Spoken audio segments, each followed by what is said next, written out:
Electric arc welding. Electric arc welding, also known as electric welding, is a method of joining metals by using an electric arc directed at the metal surface to be joined. The arc welding is protected by flux which will later crush the weld when it cools down. And what you need to know, guys, not only SMA use arcs as a connector during the welding process. GMAW is also a welding process that uses arc welding as the connector.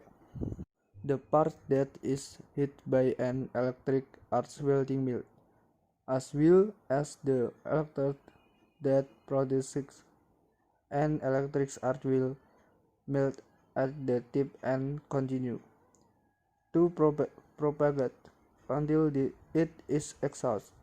The liquid metal from the electrode and from the several objects to be joined is mixed and fills the gaps between the, the two metals to be joined.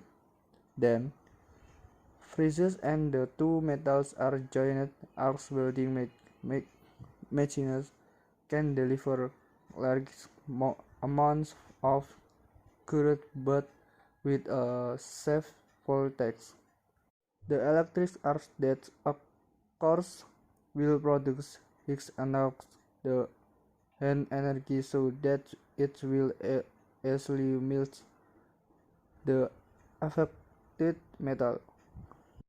The amount of electric current can be adjusted as needed by paying attention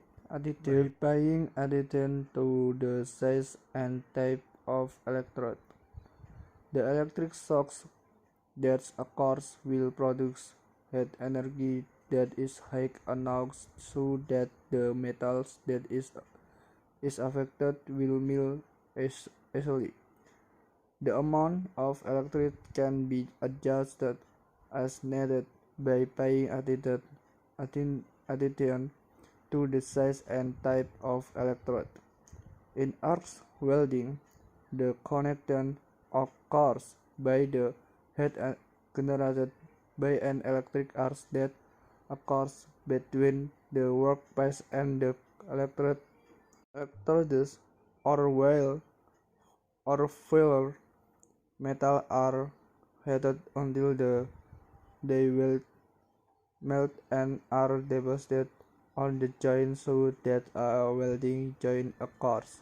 So the conclusion of the several paragraphs above is to find out the meaning, description, and advantages of using an electric welding machine, and also know some part of the electric welding machine.